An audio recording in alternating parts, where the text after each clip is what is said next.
오늘 이 금요철화는 기독교 4차 혁명 두 번째 시간으로 울음과 그름, 그 다음에 강함과 약함에 대해서 말씀을 나눠보겠습니다.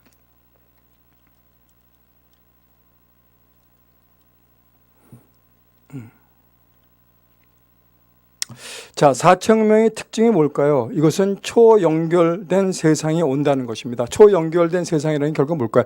융합이거든요. 통합과 융합인데 이것이 뭐냐면 우리는 보통 전부 다 그냥 모든 것이 인공지능에 의해서 뭔가 잘못될 것이라고 생각하지만 사실은 그런 게 아닙니다. 자, 4차 혁명을 최고로 얘기하는 사람이 누구냐면 그 다보스 포럼 회장인 클라우드 슈밥이라는 사람입니다. 이분인데 스위스의 조그만 다보스라는 그 마을에 있는데 그 마을에 뭐 이 사람이 다 초청을 하면 경제학자, 그 다음에 대통령들, 그 다음에 경제총리들 이런 사람들 초청을 합니다. 근데 그래갖고서 어떻게 경제가 흘러갈 것인가를 갖다 논의하는 곳이 이 다보스 포럼을 만든 이 사람 클라우드 슈밥입니다. 근데 이 사람은 뭐라고 얘기했냐면 1차 산업혁명이 사람들을 아주 일을 쉽게 할 수 있게끔 만들어줬지만 4차 혁명이 오면 우리가 살아왔던 인간의 삶의 방식 자체가 완전히 바뀔 수 있는 시대가 올 것이라고 이분이 얘기를 했습니다.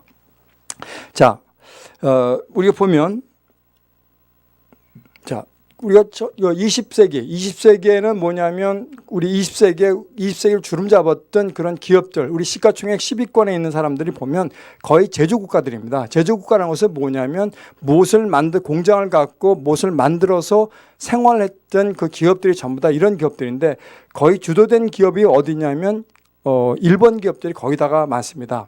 근데 여기가 왜 이런 것을 문제 삼다고 얘기하냐면 이 20세기까지는 일본 기업이 주도를 했는데 21세기가 들어오면서 어떻게 됐습니까? 제조국가들이 맥을 못 추는 것입니다. 그래갖고 전부 다 그 기업들이 전부 다 미국 기업으로 전부 다 바뀌어지는 시대가 된 거죠. 근데 이것을 보고서 느낀 게 뭐냐면 왜 무엇이 이렇게 변화가 왔을까? 이것이 뭐냐면 2008년도 만들어진 스마트폰이 나오고 나서부터 완전히 이게 뒤바뀌어진 시대가 된 것입니다. 그리고 나서 21세기가 되면서 어떻게 됩니까? 여기서 나오는 거죠. 자, 잠깐 2000년도에 그 상위 그 랭킹 12위에 걸렸던 노키아 같은 경우죠.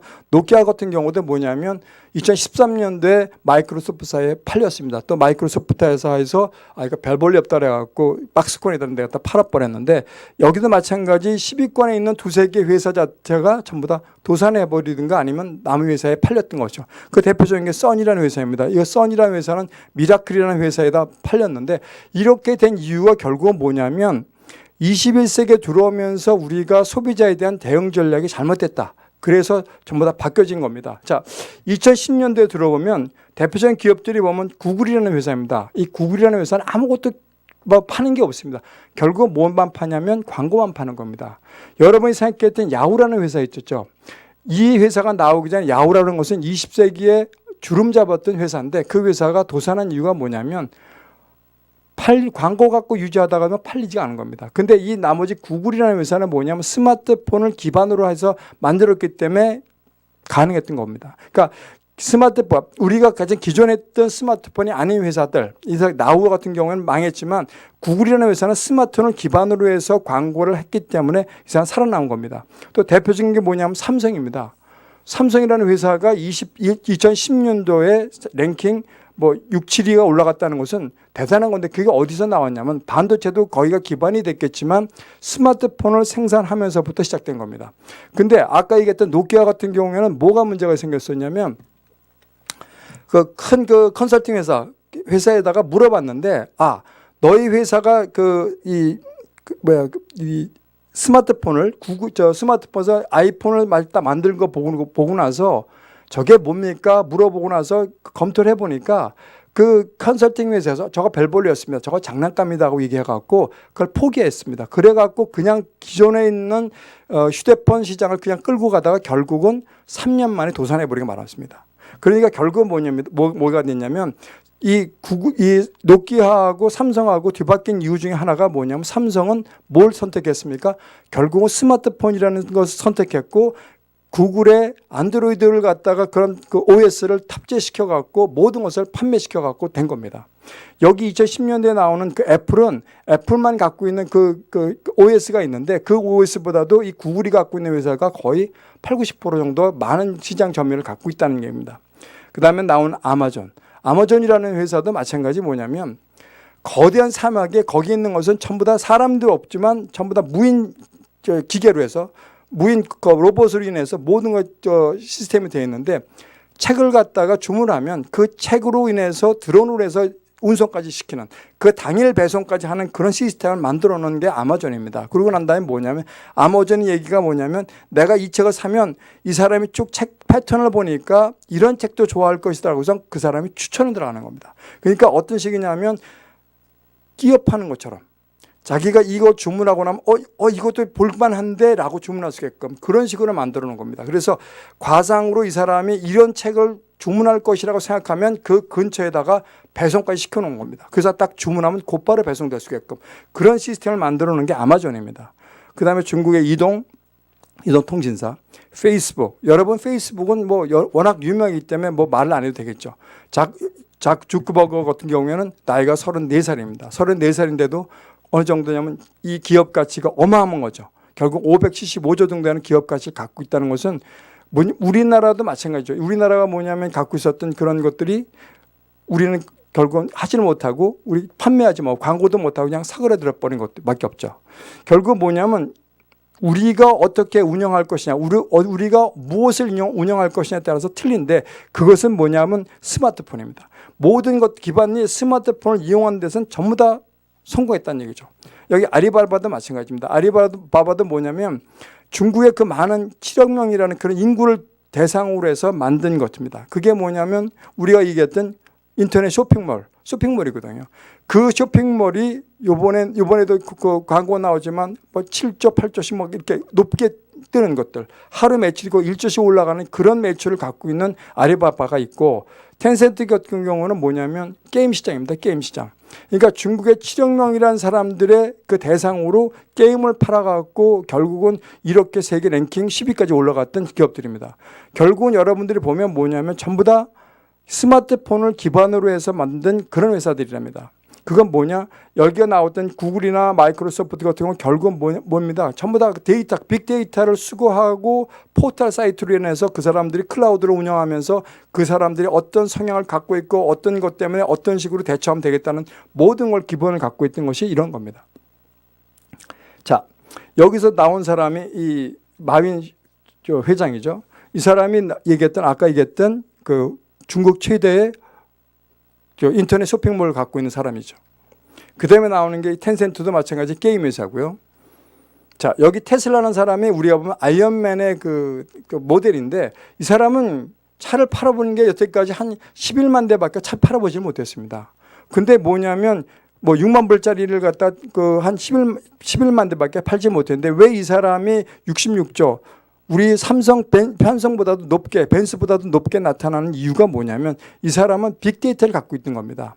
그래서 이 사람은 요거 생각하는 게 뭐냐면 사고가 많이 나니까 우리가 인사사고가 많이 나고 교통사고가 많이 나니까 이것을 어떻게 아주 안전하게 운영할 수 있는 방법이 뭘까 생각해하고 결국은 자율운행차를 갖다가 구글과 함께 만드는 계획을 한 겁니다. 그래서 이 사람 이 시가총액이 66조까지 올라간 이유가 바로 그겁니다. 이 차는 제조회사는 아닙니다. 결국은 뭐냐면 데이터 회사라고 보통 테슬라를 그렇게 얘기하고 있습니다. 이 사람이 얘기한 게 뭐예요? 민간 최대 우주 항공기업 스페이스 X CEO입니다. 나중에 그 노스트라다무스가 예언한 것 중에서도 뭐냐면 이 사람이 민간 항공기를 쏘아 올리겠다는 2017년도 노스트라다무스가 예언한 것 중에서 이게 나오는데 이 내용이 뭐냐면 이 사람이 그걸 실현시킨 사람 중에 한 사람입니다. 에어비앤비, 호텔 아무것도 없습니다. 방 하나 없습니다. 이 사람은. 이 회사는 방 하나도 없는데도 뭐냐면 이 밑에 메리어트 호텔 4,000개의 체인을 갖고 있는 메리어트 호텔보다도 어떻게 돼요? 더 기업 가치가 더 높다라고 얘기합니다. 그게 38조입니다. 메리어트 같은 경우에는 자기가 높지는 않습니다. 그렇게. 자, 우버도 마찬가지입니다. 차도 아무것도 없어요. 없는데 링크만 시켜주고 결국은 뭐냐면 우리나라 카카오 택시는 마찬가지입니다. 젊은 사람들은요, 카카오 택시를 무지하게 많이 이용합니다. 근데 나이 든 사람은 이 택시를 운영하지 않죠. 그거와 마찬가지로 우버도 그걸 타안해서 이 스마트폰을 이용해서 차 한 대 없으면서 이 택시 회사를 운영하는 겁니다. 그래갖고 어떻게 봅니까? 82조라는 기업 가치를 갖고 있는 겁니다. 자, 데이터가 곧 돈이고 권력이라고 생각하는 겁니다. 결국은 뭐냐면 우리가 지속적으로 석유 같은 경우는 우리가 지속적으로 고갈됩니다. 그렇지만 우리는 뭡니까? 데이터는 계속 쌓이면 쌓일수록 계속 그게 힘이 되고 권력이 되는 그런 세상이 왔다는 얘기입니다. 자, 4천 우리에게 위기일까 기회일까? 여러분 어떻게 생각하십니까? 위기가 될 수 있고 기회가 될 수가 있습니다. 우리 이 4천 명을 갖다가 세계 경제 포럼에서 이걸 예측을 했습니다. 미래 일자리 예측을 했는데 한 개의 직업이 생기면 기존 직업이 10개가 사라질 것이라고 추측을 했습니다. 그러니까 710만 개의 직종이 없어지고 거기에 200만 개가 새로 생기는데 결국은 510만 개의 직종들이 그 일자리들이 없어질 것이라는 얘기입니다. 그 대표적인 것들이 이런 것들이죠. 없어지는 걸 보면 단순 노동직 종사자뿐만 아니라 지식 노동자 종사자에게도 영향을 줄 것이다. 여러분 그 공항에 가면 지금 그 무인 로봇 청소기가 있습니다. 그래서 계속 돌아다니면서 말하면서 청소를 하고 있죠. 그런 것처럼 단순 노동직도 없어질 것이라는 얘기죠. 자, 여기 보면 판사들이 없어질 것이라고 추측을 합니다. 법률 판례 분석 소프트웨어를 이용하면 한 변호사가 변호사 500명의 일을 할 수 있다는 얘기죠. 결국은 우리는 뭡니까? 뒤에도 나오겠지만 사자 돌림이 이제는 아무 무의미한 시대가 왔다는 얘기죠. 자, 또 하나 이거 있습니다. 인공지능의 최상의 진단 처방한다는 게 그 IBM에서 왓슨이라는 컴퓨터가 있는데 암 진단을 갖다가 하는데 정확하게 이 진단하는 거죠. 그 처방까지 내립니다. 이게 가천의대에서 나왔는데 3개월 만에 아주 폭발적인 인기를 갖고 거의 그거에 의존하다시피 하는 정도로 갔다는 얘기죠. 그 얘기가 뭐냐면 모든 데이터를 집어넣었고 그 데이터에 의해서 이 사람은 어떠한 병이고 어떻게 처리하는 것이 가장 좋다는 것이 나온 거죠. 사람도 못 맞춘 것을 이 왓슨이라는 것이 맞히기 시작했습니다. 그래서 지금 서울대학에서 좀 도입하겠다고 지금 그 얘기했다는데 도입했는지는 제가 잘 모르겠습니다. 거기까지 지금 나왔다고 얘기합니다. 또 하나 이게 뭐냐면 이겁니다. 이제는 스마트폰을 갖다가 뭐냐면 이게 몸에다가 이식해 갖고 다니는 시대가 될 것이라고 얘기합니다. 왜? 우리가 스마트폰 점점 커지니까 부피가 크니까 갖고 다니기가 싫으니까 어떻게 해요? 스마트폰을 손에다가 인식하고 다니는 그런 시대가 될 거란 얘기죠. 그러다 보면 제조업체 또한 사라질 거라고 얘기하는 거죠. 또 하나 뭘까요? 자, 이겁니다. 무인 자동차입니다. 자동차 사고가 워낙 많이 나고 요새 뭐냐면 졸음운전이 많죠. 그래갖고 졸음운전이 76살짜리 그 기사님이 하다가 사람들 많이 죽었죠. 그 폭발하는 바람에 그 갖고 다니는 그 휘발유가 폭발한 바람에 그런 필요가 없다는 얘기죠. 자지도 않고 24시간 깨어서 운전할 수 있는 그런 무인 자동차 시대가 됐다는 얘기죠. 그걸 누가 해요? 테슬라에서 그 테슬라 회장이 지금 하고 있는 겁니다. 구글과 함께. 자, 또 그다음에 나오는 게 뭡니까? 안내원들. 요새 그 일본 같은 경우에는 그 안내원들이 로봇이 하고 있습니다. 그러니까 전화 안내원, 텔레마케터 같은 거 전부 다 누가 해요? 전부 다 이제 로봇이 할 거라고 얘기하는 거죠. 자, 그다음에 나오는 것이 뭡니까? 감독. 야구 감독이 뭐 축구 감독이 또 마찬가지지만 그 감독이 판정 시비가 많죠. 왜요? 그걸 사람이 보는 거기 때문에 로봇을 대처하면 정확히 볼 수 있다고 얘기하는 거죠. 그래서 이런 것들이 감독도 바뀔 것이라고 얘기하고 있습니다. 그 다음에 나오는 게 뭡니까? 요리사입니다. 요리사. 전혀 생각지도 못했던 것들을 요리사가 할 수 있다는 얘기죠. 그 레시피에 맞게 어떤 걸 어떻게 집어넣으면 된다는 것처럼 정확하게 그것을 할 수 있는 시대가 왔다는 얘기입니다. 여기 잠깐 보면 일본의 장인을 보면 한 번 딱 잡으면 밥알이, 그러니까 적게 먹는 사람 밥알이 180개, 보통 사람은 200개, 많이 먹는 사람은 220개랍니다. 그래서 이 로봇에다가 그 무게를 딱 측정시켜서 해주면 정확히 밥알이 180개, 200개 나오게끔 돼 있다고 합니다. 그래서 이렇게 만들어 놓고 보관까지 할 수 있게끔 만들어 놓으면 굳이 우리가 그렇게 할 장인이 있을 필요가 없다는 얘기죠. 회만 올려놓고 가면 초밥이 되는 그런 시대가 된 겁니다. 자, 그 다음에 나오는 게 뭐예요? 인공지능이 기업 감사의 30%를 수행한다고 나옵니다. 어떻게 돼요? 그러면 우리가 연봉 받는 그런 높은 고액 연봉을 받는 사람들은 다 있을 필요가 없다는 얘기죠. 왜요? 회계감사 같은 경우는 데이터에 의해서 의한 거니까 데이터 분석만 하면 어디가 잘못됐고 뭐가 잘못됐는지 다 뽑아낼 수 있는 그런 시대가 됐다는 얘기죠. 그러니까 기업이 이제 이렇게 보면 우리가 이제 사람들을 갖다가 이제 뭐 없애야 될 거 아닙니까? 그런데 그러다 보면 이제 문제가 생기는 게 뭐냐면 노조가 문제가 생겼죠. 노조도 이제 지금처럼 강성 노조가 생길 수가 없다는 얘기죠. 왜요? 전부 다 로봇으로 바뀌어버리니까. 우리나라가 인구 대비 로봇의 활용 빈도는 세계 최고랍니다. 그 정도까지 우리의 로봇 활동이 많이 왔다고 얘기를 하고 있습니다. 근데 중요한 건 뭐냐면 지금 이렇게 4,000명이 된 동기가 뭐냐면 아까 봤듯이 일본 기업들이 제조하다가 결국은 소프트웨어 그 빅데이터 회사들한테 다 넘어가다 보니까 그 사람들이 반란을 일으킨 겁니다. 아, 그래? 그럼 우리 제조 기술과 너희들이 갖고 있는 빅데이터를 합쳐서 새로운 것을 만들어내겠다고 생각하는 것이 결국은 내가 봤을 땐 로봇이라는 얘기죠. 인공지능 로봇이라는 것이 결국은 우리가 얘기하는 그런 걸 갖게 된다는 얘기죠. 거기 또한 뭐냐면 이런 것들이죠. 사물 인터넷도 마찬가지예요. 내가 집안에 있을 때 딱 가고 있는데 뭐 요새 광고도 나오죠. 가스 보일러 광고에 뭐 어떤 게 나옵니까? 거기서 삐삐삐 거리면서 가스가 켜졌습니다 하고 나오죠. 그러면 어떻게 해요? 아, 그걸 내가 스마트폰으로 제어해서 꺼버립니다. 그리고 도착하는 시점에 봤을 때 아, 집이 추우니까 보일러 켜야겠네 그러면서 자동으로 한단 말입니다. 이게 결국은 사물 인터넷이라는 거거든요. 사물 인터넷과 우리가 스마트폰과 연결시켜 갖고 뭔가 모든 사람이 다 연결될 수 있는 그런 시대가 됐다는 얘기죠. 그러면 또 하나 나온 게 이제 어부들도 마찬가지입니다. 단순들을 끌어올리고 힘으로 쓰는 거기 때문에 거의 이것이 노동력 로봇으로 바뀌어질 거라고 얘기를 하고요. 또한 모델들도 없어질 거라고 얘기합니다. 모델들은 정말 내가 이 옷을 멋있게 입고 보여지기 위한 건데 스크린을 통해서 내가 어떤 옷을 갖다가 딱 넣으면 클릭만 하면 그 옷이 입은 나를 볼 수 있게끔 만들어지는 거죠. 그러니까 굳이 모델들도 필요 없다고 나오긴 시대가 된 겁니다. 자, 살아남는 직업은 뭡니까? 살아남는 직업은 뭐냐면 인간 고유의 능력인 뭐예요? 직관, 창의력, 즉흥적인 능력, 예상치 못한 상황에서 문제 해결 능력, 그것이 미래 삶에 도전할 그런 것이라고 필요하고 얘기합니다. 예를 들어 이런 거죠. 어떤 앵글을 갖고서 찍으면 가장 아름답게 찍을 수 있을까? 그거는 사진 작가들만의 그런 직관적인 능력과 자기가 갖고 있는 노하우거든요. 그 다음에 마찬가지 소방서죠. 어디부터 불을 어떻게 꺼야 되는 것은 내가 갖고 있던 노하우란 얘기죠. 성직자도 마찬가지입니다. 그 사람한테 어떤 말을 어떤 식으로 전달할 것인가. 그 다음에 상대가 누군데 어떻게 얘기할 것인가. 그것은 누가요? 성직자는 마음을 담당하는 사람이기 때문에 그 마음을 치유한다고 얘기하는 거죠. 또 상담사도 없어지지 않는 그 직종 중에 하나입니다. 상담사는 뭐예요? 그 사람의 마음을 치유하는 거죠. 예를 들면 이거거든요. 우리가 딱 봤을 때 얼굴을 딱 보면 아, 화났구나. 아니 기분이 좋구나. 그런 걸 읽을 수가 있는데 로봇은 그것을 읽을 수가 없다는 얘기죠.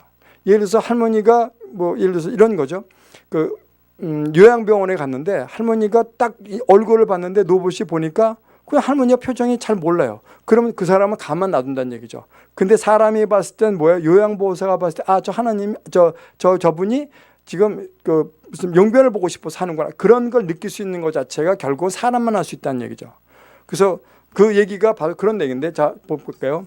이 사람이 모라베의 역설이라는 것을 얘기했는데, 이 사람이 얘기하는 게 뭐냐면, 아까 얘기했듯이 사람이 봤을 때 쉬운 거를 컴퓨터는 어렵게 생각하고, 컴퓨터가 사람이 어려운 것은 컴퓨터는 무겁게 쉽게 얘기한다고 얘기하는 거죠. 그게 결국은 모라베의 역설이라는 얘기인데, 이 사람은 뭐냐면, 로봇의 지능이 진화 속도가 너무너무 빨라갖고, 약 1,000배나 빠르게 발전하고 있다고 얘기합니다. 그래서 인간의 지능 수준 버금가는 로봇이 50년 후에는 탄생할 것이라고 그러는데 제가 생각할 때는 50년까지 가질 필요가 없다고 생각합니다. 한 20, 30년이면 나오지 않겠나 생각이 듭니다. 자, 4,000명이면 시대를 쫓아가는 강한 사람만이 살아남을 것인가? 결국은 시대를 쫓아가는 사람은 강한 사람만 남을까요? 예를 들어 아까 얘기했던 아리바바 마윈 회장이라든가 아니면 테슬라 회장인가 이런 사람들만 살아남을까? 한번 생각해 볼까요? 빈부의 격차가 점점 벌어질 것이며 각기 자기 소견에 옳은 대로 행할 것이다 라고 얘기하죠. 우리가 이 뒷말은 많이 나오죠. 사사기 마지막 절에 나온 거죠. 시대에 왕이 없었기 때문에 각자 자기 소기에 옳은 대로 행했다라고 얘기하죠. 지금 시대가 그런 시대라고 저는 보고 있습니다. 자, 그러면 마가복음에서 보면 이렇게 얘기하죠. 예수님이 내가 온 이유를 얘기하십니다. 내가 온 이유는 뭐냐? 강한 자에게 의사가 쓸데없고 병든 자라야만 쓸데가 있느니라. 나는 의인을 부르러 온 것이 아니요 죄인을 부르러 왔노라 하시니라고 얘기하십니다. 빈부의 격차가 크다 보면 빈익빈 불부가 엄청나게 크게 나올 것입니다. 그럼 못 사는 사람들이 힘들고 어려울 때 그 상처를 누가 치유해 줄 것이냐? 결국은 예수님이 치료할 거라고 저는 생각합니다. 그래서 결국은 이 말씀이 여기서 나온 거라고 저는 생각이 듭니다. 자, 4,000명을 믿는 사람에게 위기일까 기회일까? 여러분 어떻게 생각하세요? 저는 사실 위기라고 생각을 하고 있습니다. 그 이유가 뭐냐면 워낙 좋은 것들이 많이 나오기 때문에 그것을 우리가 할 수 있는 세상이 없다는 얘기죠. 세상을 움직이는 것이 지식과 지혜입니다. 지식은 뭘까요? 옳고 그름을 판단하는 기준이 되는 거고요. 지혜는 힘이 된다고 생각해요. 이게 강함을 나타내는 거고 이게 결국 권력을 얘기한다고 생각합니다. 그래서 지식은 권력을 획득하기 위한 수단이 되었고 어떻게 돼요? 권력은 억압을 하는 수단으로 이어졌습니다. 결국은 지식이 똑바른 사람, 많은 것을 알고 있는 사람, 빅데이터가 결국은 권력을 갖게 됐고 권력은 누구예요? 나머지 사람들을 다스리고 억압하고 조정하는 그런 힘이 된 사람이 됐다는 얘기죠. 요한복음 8장 32절에 보면 진리가 알지니 진리가 너희를 자유롭게 하리라고 말씀하셨습니다. 왜 예수님은 진리가 자유롭게 하는데 왜 4,000명이 되면 진리가 억압의 대상이 될까요? 여기서부터 우리는 틀어지기 시작하는 겁니다. 정말 우리가 진리를 진리답게 사용해야 되는데 그렇게 사용하지 않고 어떻게 됩니까? 진리를 조종의 수단, 억압의 수단으로 사용하기 때문에 문제가 생긴다고 얘기한 것입니다. 자,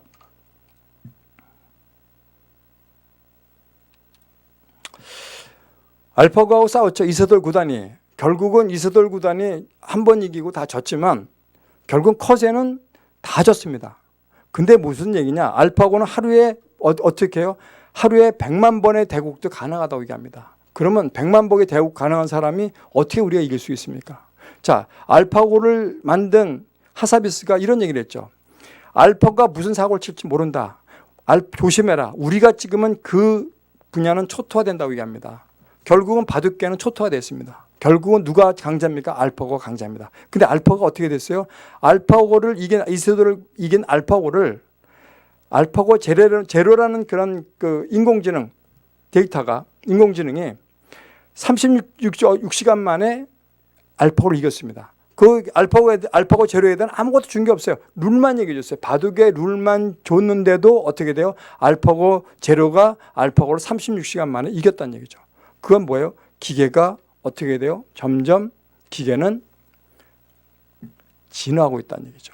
그러니까 기계의 특성이 달라지고 있고 기계는 이제 지능적이고 스스로 학습하는 시대가 됐다는 얘기죠. 스스로 학습하고 시대가 됐다는 것은 결국 우리가 어떻게 봐요? 우리가 영화에서 나왔던 그런 내용들, 우리가 아이로봇이라든가 영화 아이라든가 그 스티븐 스필버그가 나왔던 AI 같은 경우도 결국은 이런 거라고 된 거거든요. 그런 영화와 된 것처럼 똑같이 그렇게 될 것이라는 것이 지금 예측되고 있는 것입니다. 자, 2002년도에 그 대만에서 그 우신치 박사 팀에 의해서 형광돼지가 탄생이 됐습니다. 이것은 어떠냐면 그 해파리 형광 유전자를 돼지의 수정란에 투입해 갖고 만들어 갖고 이렇게 만든 거죠. 그러니까 우리가 얘기했던 헐크 있죠. 초록 괴물. 그것도 가능한 거라고 얘기하는 거죠. 그러니까 어떻게 돼요?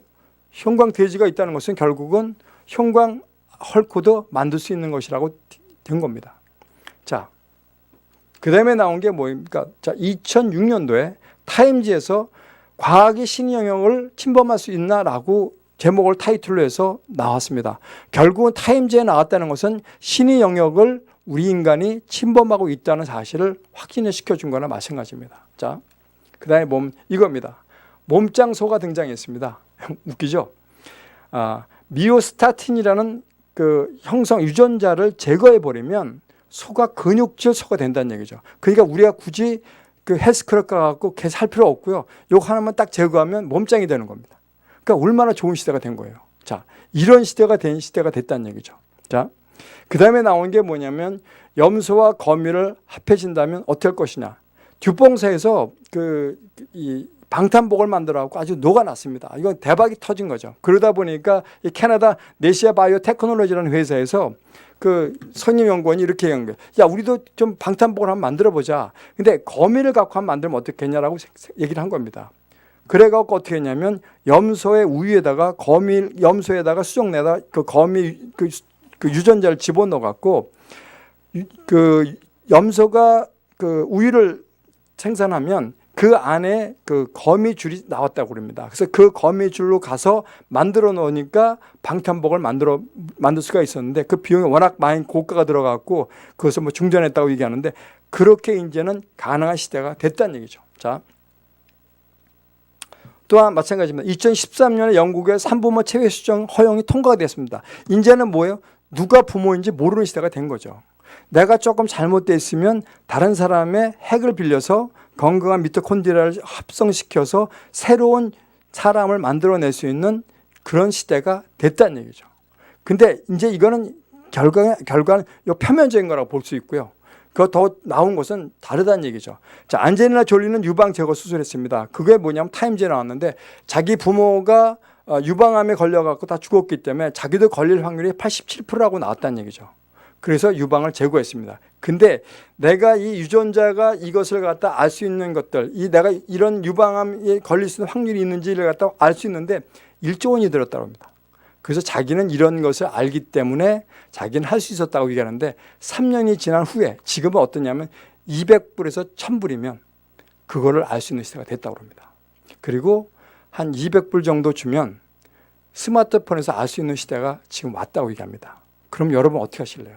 내가 해갖고 딱 200불 정도 주면 뭐예요? 스마트폰에서 내가 어떤 병이 걸릴 것이라는 게 나오는데 그 사람들이 왜 200불씩 1조 하던 것이 3년 만에 왜 2000불, 1000불, 200불로 내려갔을까요? 그 사람들은 바이오 산업을 갖고 가기 때문에 그 사람 바이오 산업을 주도하기 위해서 빅데이터를 모집하기 위해서 거의 거저로 해주는 얘기죠. 이런 시대가 왔다는 얘기죠. 근데 과연 우리가 믿는 사람이 있을 때 이거 과연 이걸 어떻게 할까? 이런 생각들이 가끔 드는 거죠. 자, 또 하나 볼게요. 이제는 신장도 3D 프린트해서 만들었습니다. 여기에 앤서니 아타라 박사님이 뭐라고 하냐면 그 강연에서 이런 얘기를 한 겁니다. 이분은 그 웨이크 포레스트 대학의 그 교수님인데 심장을 갖다 이렇게 3D 프린트를 해갖고 10년 전에 신장이 약한 그 청소년한테 중학생들한테 이식을 했답니다. 근데 지금 10년 후에 나왔던 사람이 뭐예요? 레슬링 선수랍니다. 그럼 여러분 생각해 보세요. 내가 정말 잘못하다가 몇백 년 사는 그런 사람이 될 수 있다. 왜? 3D 프린트 갖고 만들면 되니까. 이것이 바로 그 3D 프린트 만든 그런 3D 프린트랍니다. 그러면 어떻게 돼요? 우리가 조금만 잘못한 이것이 있더라도 바꿔버리면 되니까. 그러면 우리가 어디서부터 기준을 잡아서 살아야 되느냐? 내가 심장이 좀 아프다. 우리 병원 가서 심장 수술하는데 과연 3D 프린트로 해서 신장 이식을 받는 것이 성경적으로 맞느냐 틀리냐? 생각해보면 참 고민이 안 될 수가 없습니다. 사실은. 자,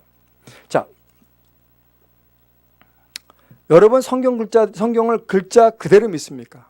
여기서 그런 걸 물어보고 싶은 겁니다. 여기서 뭐라고 나오냐면 마태복음 5장 18절에서 진실로 너에게 이르노니 천지가 없어지기 전에는 율법이 1.1획도 결코 없어지지 않냐고 다 이루어지리라고 말씀하고 있습니다. 그건 무슨 얘기예요?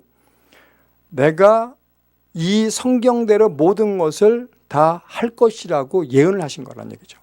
자, 그럼 어떻게 될까요? 창세기 1장 1절에 보면 태초에 하나님의 천지를 창조하신다고 말씀하셨고요. 요한계시록 마지막 장에 보면 요한계시록에 보면 22장 13절에 보면 나는 알파와 오메가요 처음과 마지막이요 시작과 마침이라고 얘기하십니다. 내가 만들었기 때문에 끝내는 것도 내가 하시겠다고 말씀하시는 겁니다. 그런데 우리는 어떻게 해요? 그것을 역행해서 좀 더 살 수 있고 200년, 300년 더 살 수 있게끔 하겠다고 좀 우리가 노력하고 있는 거죠. 그럼 무슨 얘기야? 아까 얘기했듯이 타임즈에 나왔던 것이 과학이 신의 영역까지 지금 침범하겠다고 얘기를 하고 있는 거랑 마찬가지입니다. 자,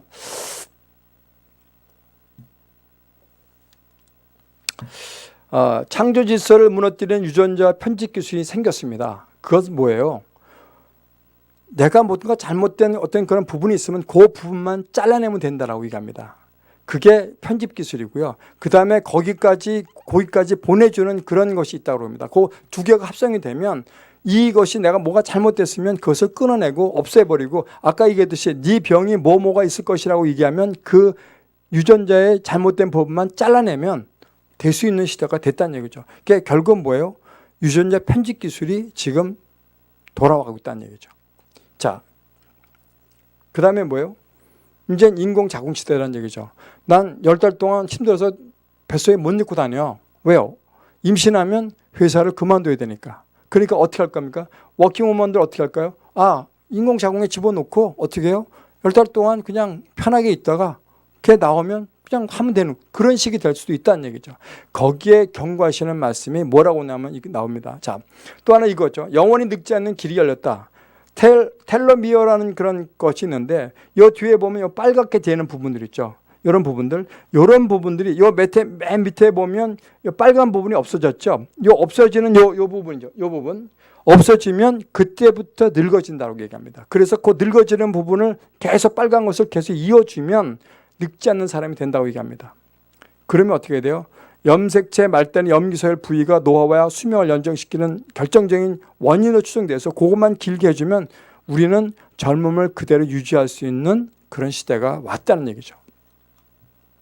자, 인간을 편집할 수 있는가? 이게 편집 기술입니다. 그래서 어떻게 해요? 높은 IQ, 알츠하이머 병이나 유방암의 위험을 감소시키기 위해서 다 그런 것을 염기소열을 편집해갖고 없애버리고요.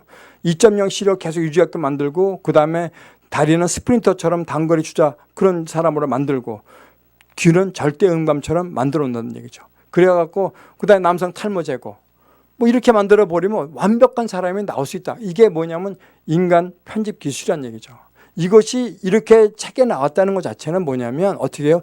이런 기술이 벌써 하고 있다는 얘기랑 마찬가지입니다. 자, 디모데전서 2장 14절 15절에 보면 뭐예요? 아까 이런 얘기했죠. 아담이 속은 것이 아니고 여자가 속아 죄에 빠졌음이라고 말씀하고 있습니다. 아까 얘기했듯이 인공 자궁을 통해서 내가 10개월 동안 내가 그렇게 안 하고 그냥 살 거야 라고 한다는 것은 결국은 뭐예요? 여자가 속아서 죄에 빠졌다고 얘기하는 거죠. 그것은 뭐예요? 아까 얘기했던 것처럼 거기에 보면 이렇게 나옵니다. 그의 해산함으로 구원을 얻으리라. 왜요? 해산의 고통을 하나님이 주셨어요. 그렇죠? 땅에 열심히 일하는 거 주고 해산의 고통이 있을 것이라고 얘기했는데 그것을 피하겠다? 창조주 하나님이 그렇게 시켰는데 그걸 안 하겠다? 결국은 뭐예요? 창조 질서를 어기겠다는 얘기거든. 그래서 나온 게 여자가 속아 죄에 빠졌음이라고 말하는 거죠. 어떻게 됩니까? 자, 우리가 창조했을 때 우리가 어떻게 됩니까? 뱀한테 속죠. 네가 하나님 될 수 있어. 네가 눈이 밝아지면 너는 하나님이 될 수 있다고 뭐라고 그랬어요? 뱀이 사탄이 유혹을 했죠. 똑같이 너 편하게 지낼 수 있어 라고 얘기했기 때문에 인공자궁이라는 것을 한다면 결국은 우리는 어떻게 돼요? 우리는 잘못될 수 있다라고 보는 거죠. 자, 노스트라다무스가 이런 얘기를 했어요. 2017년 예언을 낸 것을 갖다 좀 해봤는데 인터넷에서 봐서 보니까 이런 게 되어 있습니다. 중국이 과감한 움직임을 보낼 것이라고 얘기하죠. 지금 경제 대국으로서 지금 행보가 무지하게 빨라지고 있다고 얘기하고 있고요. 클라우드 컴퓨팅이 사라질 것이다. 클라우드라는 것 자체가 무슨 얘기냐면 이제 하드웨어에서 집어넣고 쓰지 않고 이제는 뭐예요? 클라우드 컴퓨터에 의해서 이게 당연하게 되는 시대가 올 것이라고 얘기하는 거죠. 그 다음에 이탈리아 경제가 붕괴될 것이고 뜨거운 전쟁이 일어날 것이다. 이게 3차 전쟁이 일어났으면 뜨거운 전쟁이 일어날 것이라고 얘기하는데 그것이 중동이 될지 아니면 중국과 인도가 될지 또 아니면 우리 북한과 남한 우리나라가 될지 그건 모르겠습니다. 그런데 뜨거운 전쟁이 일어날 것이라고 얘기를 했고요. 남아메리카의 정치적 대정립 좌파 정권들이 이제 점점 붕괴가 되는 그런 시대가 될 것이라고 얘기했고요. 글로벌 슈퍼파워의 미국이 몰락될 것이다. 대통령이 되면서 그 대통령에서 미국의 주도권인 그 보안관 그런 시대가 없어질 것이라고 얘기를 하고 있습니다. 그다음에 태양열 에너지가 대중화될 것이고 민간의 우주 여행이 시작이 될 것이다. 아까 테슬라가 얘기했던 그런 내용이 마찬가지고요. 러시아와 우크라이나 갈등이 해소될 것이고 남북 통일과 김정일 정권이 붕괴될 것이라고 얘기를 했습니다. 근데 2017년이 지금 다가오고 지금 11월 달이 되고 12월이 되는데 아직까지 이거는 아직 되지 않은 거 보니까 조금 기다려야 될 거라는 생각이 됩니다. 자, 그러면 우리가 봤을 때 사도 요한은 뭐라고 했을까요? 사도 요한은 사도 요한, 노스트라다무스 예언을 우리가 아주 신뢰하고 믿고 그러는데 왜 우리는 하나님이 얘기하신 요한계시록에 대해서는 왜 신뢰를 하지 않느냐 그런 생각합니다. 가장 중요한 것은 요한계시록은 하나님이 요한을 통해서 계시한 거거든요. 노스트라다무스는 그런 게 아니란 얘기죠. 근데 하느님이 계시한 건데 그 말씀은 어떻게 나오냐면 요한계시록 1장 19절에 보면 그러므로 내가 본 것과 지금 있는 일과 장차될 일을 기록하라고 갖고 말씀하신 겁니다. 그리고서 나온 게 뭐냐면 이겁니다. 자, 데살로니가 전서 5장 19절에서 22절에 보면 예언을 멸시하지 말라. 그리고 악은 어떤 모양이라도 버리라. 우리가 얘기하는 지금 사책에서 나오는 그런 것들은 결국은 뭐예요? 결국은 악으로 볼 수 있다는 얘기죠. 자, 여러분, 우리가 인문학이 요새 뛰는 거죠. 과거에도 떴고 지금도 인문학에 대해서 신경 쓰고 인성에 대해서 생각하고 있는 이유가 뭐냐면 인문학은 뭐냐면 발명될 것이 다 되고 발견될 것이 다 된 겁니다. 그러면 아무것도 이제 할 게 없어요. 그럼 어떻게 돼? 앞에 미래는 어떻게 할 것인가 예측하려면 과거를 돌아서 과거서부터 지금까지 어떤 길을 걸어왔냐를 보는 것이 결국 인문학인데 우리는 이 앞으로의 미래를 갖다 사책명에 오면 우리가 미래를 어떻게 할 것인가 그 기준을 어디서 잡을 것인가 결국 우리는 믿는 사람들은 성경을 가서 보면서 잡아야 된다는 얘기죠. 성경에 이 말씀이 나왔다는 것은 결국은 우리가 이것을 밟아 가야 되는 그런 시대가 왔다라고 얘기하는 것입니다. 자, 정말 편리한 세상 우리는 무엇을 선택할 것인가 이거예요. 정말 우리가 사책명 아까 얘기했듯이 미토콘드리아에 의해서 핵을 바꿔갖고 정말 건강한 아이를 낼 것인가 슈퍼 베이비를 만들 것인가 슈퍼 정말 그 근육질의 몸을 만들 것인가 어떻게 할 것이냐 그거죠. 선택은 정말 우리가 선택해야 되는 것인데 여기에 그 선택 볼 때 나온 게 있습니다. 빌립보서 3장 8절에 보면 또한 모든 것을 해로 여김은 내가 주 그리스도 예수를 아는 지식이 가장 고상하기 때문이라. 내가 그를 위하여 모든 것을 잃어버리고 배설물로 여김은 그리스도를 얻고라고 얘기합니다. 이게 왜 제가 이런 말씀을 왜 드렸냐면 사도 바울은 로마 그 당시에 정말 똑똑하고 많이 배웠고 힘이 있고 권력 있고 모든 것이 상위층의 삶을 했던 사람인데 그 사람이 왜 이것을 내리고 난 모든 것들이 나를 위해 모든 것들은 다 배설물이라고 얘기했을까요?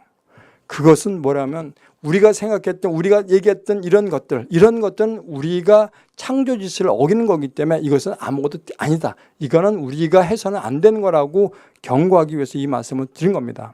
그리고 뭐예요? 디모데한테 믿음의 아들 디모데한테 뭐라고 그랬습니까? 난 죄인 중에 죄수란 얘기를 했습니다. 그 얘기는 뭘까요?